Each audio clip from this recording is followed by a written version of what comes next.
Throughout the lifespan of the Five Nights at Freddy's series, there have been many sequels and prequels, but one has always stood out to me, and not in a good way. Because I hate this stupid game, and that game is Five Nights at Freddy's 2, which takes the spot for the worst game in the Click Team era series. So as a number one Five Nights at Freddy's fan who bought all the Click Team era games twice, even this one, I present to you my critique on FNaF 2. I'll start with the gameplay and the three conflicting mechanics that all take away time from the other. In this game, you have three mechanics: the light, mask, and the cameras, and yet somehow they all manage to be of a subpar level, even though the concept is interesting. The mask is a Freddy Fazbear mask that you use to fool other animatronics, which is a cool concept in theory, but 9 out of the 11, yes 11, we'll discuss more about them later, characters in this game simply require you to use the mask, and aside from Foxy getting mad if you use the mask sometimes, there's really no repercussions to putting on your mask, so feel free to do so each time you drop the cameras, because there's nothing stopping you from doing that. It's not like it's all that hard of an issue to fix either. Just have one of the 11 characters in this game do a blackout, but instead of brainlessly using your mask, you have to keep it off, and wearing it ends up in death. You could just apply this rule to any one of the blackout characters, and boom, there's something that makes the gameplay have so much more depth. Speaking of which, why doesn't 80% of the cast do anything unique? It genuinely feels like every character's code was just copy-pasted from each other to try and replicate the feeling of chaos. But it just ends up feeling like a miserable experience for 7 miserable minutes. Yes, 7. It took Scott until the 3rd game to find an optimal night length, so enjoy another minute of purgatory. But yeah, the characters don't have variety. Joy Freddy and Withered Freddy are quite literally the exact same animatronic with about 0 total differences that don't change the gameplay loop at all. It doesn't help that you can clear multiple animatronics at the same time with a mask, so the gameplay feels even more lackluster.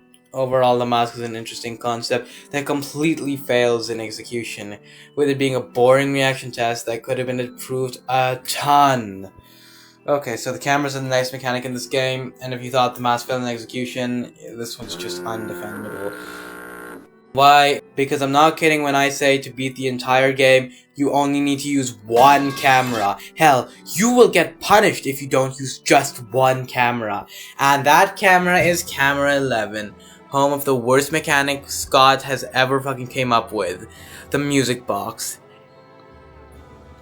It's basically just a glorified countdown that you have to hold your mouse over to add time to it. And that's it. Maybe it wouldn't have been so bad if the amount of time it wound on later nights was not 16 seconds.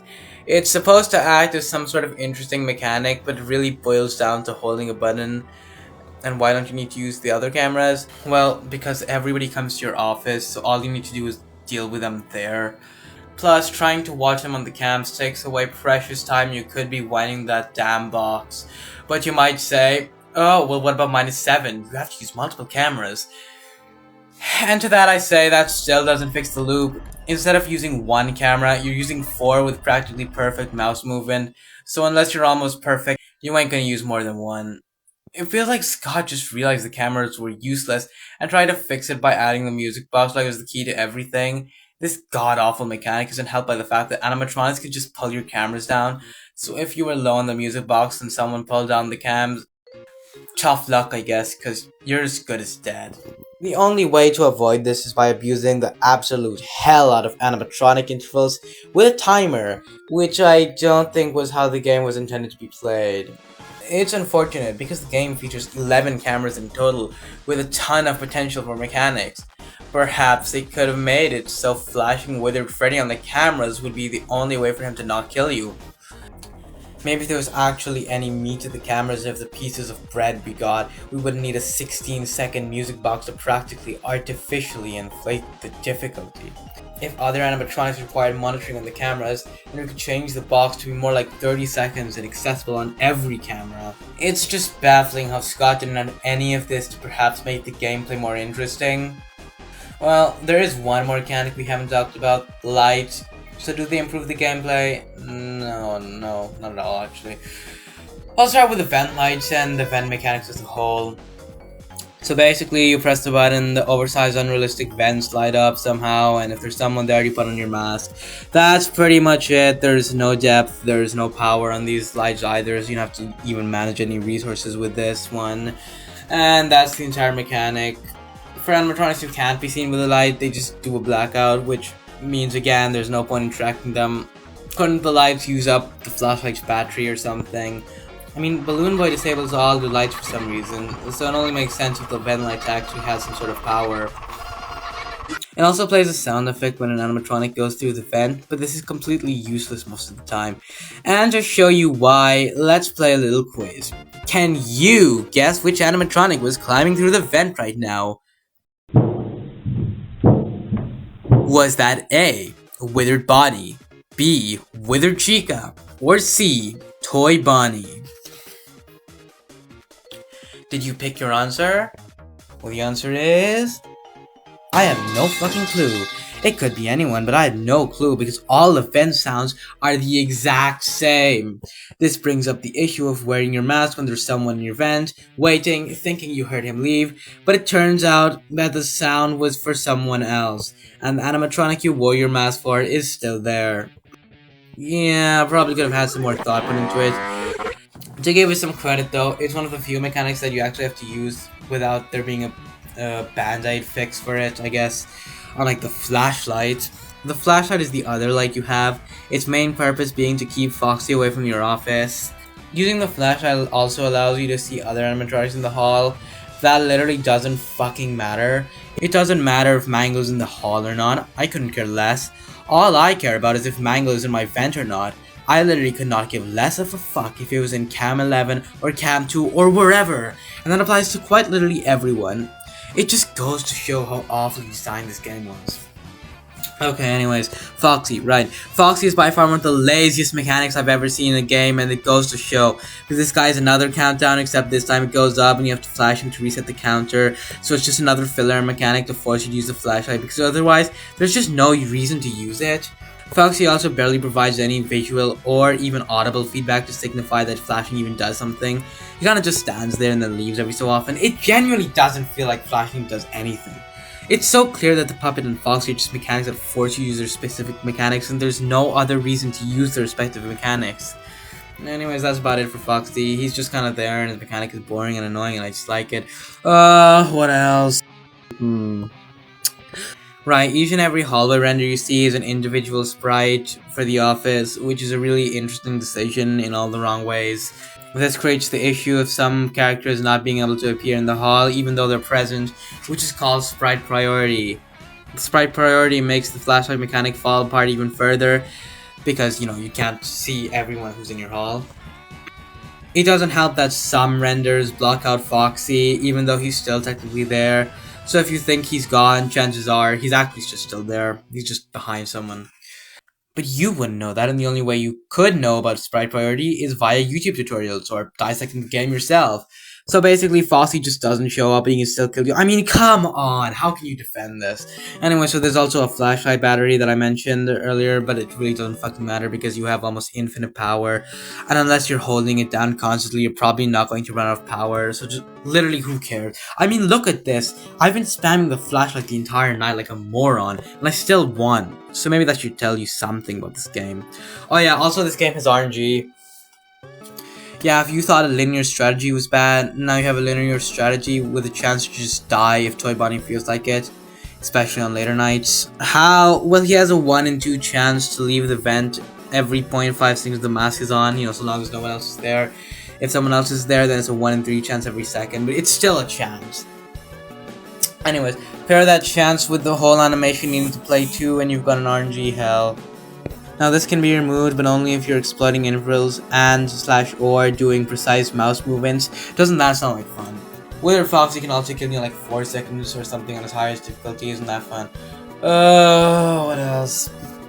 Yeah, that's just the gameplay. That's very fun. Yeah, so the gameplay was clearly rushed to the point where everything is filler, everything is lazy, it's extremely boring. I hate this stupid game. It does not work. The logic is really not quite right. They may ask for evidence about how the game was actually rushed, but to that I say the game was literally made in 2 months, since that's the gap between the first and the second game. Of fucking course it was rushed. That's why the gameplay is exploitable and broken. It's unfortunate because it had a lot of potential to be far better. But alas, that's how it is. Okay, well, the game's a horror game, right? If it's already failed at the game part, maybe you succeed in the horror element. And the answer is no, it really doesn't. The game's sound design is interesting compared to the first game. The first game had a lot of red herring sound effects, or sound effects that just almost blended into the rest of the atmosphere.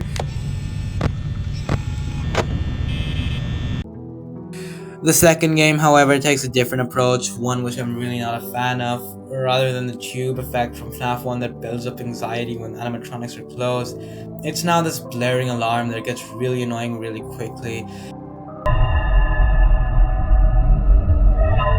Especially since it's almost always playing on later nights. The sounds often feel cluttered together, unlike FNaF 1 where all felt natural. Instead, in FNaF 2, you have about 20 different sounds playing that really just don't add to the feeling of horror you got from FNaF 1. This isn't helped by the fact that the office is the brightest in any FNaF game ever, which just isn't ideal for a horror game. The jump scares in this game don't work well either, mostly because they aren't well animated, aren't scary, or because there's no tension. For example, all the blackout animatronics will almost never actually scare you, because most of the time you probably already know you're screwed if you put on the mask too late, so the jump scare really isn't a surprise to you. The puppet's jump scare also isn't scary because you already know the music box has gone out thanks to the Pop Goes the Weasel playing throughout the entire kill stage. So it's not really a surprise when he shows up. There's also almost no tension at all compared to the first game. Golden Freddy's jump scare isn't scary either because it's a .png file of a head zooming in, and if you pull up your camera while a vent animatronic is in the vent, you probably already know you're dead. Mangle also just camps the roof to indicate that pulling up the cameras will probably get you jump scared yet again, killing tension. The only thing that makes this game scary is Withered Foxy, since you have no idea when he can attack, and it's usually really unexpected when he kills you. One of the best parts about him is the fact that flashing the hallway when he's in his kill stage results in the jump scare, which I think can genuinely startle someone, because you would expect to see him in the hall, but instead he's right up in your face. But other than that though, the game just isn't scary. However, to end the video on a positive note, I'll be talking about the story really quickly. The story is continued from FNaF 1 via the phone calls and death minigames, which are unironically really good. Now I should mention this game's a prequel, but you know, it's still has great continuity. Anyways, the phone calls slowly get more distressing, showing signs of what went down during your shifts, and are, in my opinion, the best the series has ever seen. The story is continued pretty flawlessly from FNaF 1 via the death minigames, which are unexpected, but they're clear enough to depict important parts of the lore in an understandable way, which is something future FNaF games lack. We also get to see the man behind the slaughter, the purple guy, who is depicted to be the killer of the kids that we heard about from FNaF 1. This game does extremely well in regard to the story, and that's the main thing I'll give it credit for. The character designs are also kind of creepy and cool, except the toys are just too cutesy for a FNaF game in my opinion. I don't have a huge opinion on them though, so feel free to state your opinion on them in the comments. And that's about it for the video. If you're one of the 3 people who made it this far in the video, then feel free to subscribe or something. I don't know, I'm just gonna end it here so the future me doesn't have to narrate and edit an entire outro segment. Have a good day, see you someday, maybe. This was FNaF and this was my FNaF 2 critique. Bye bye.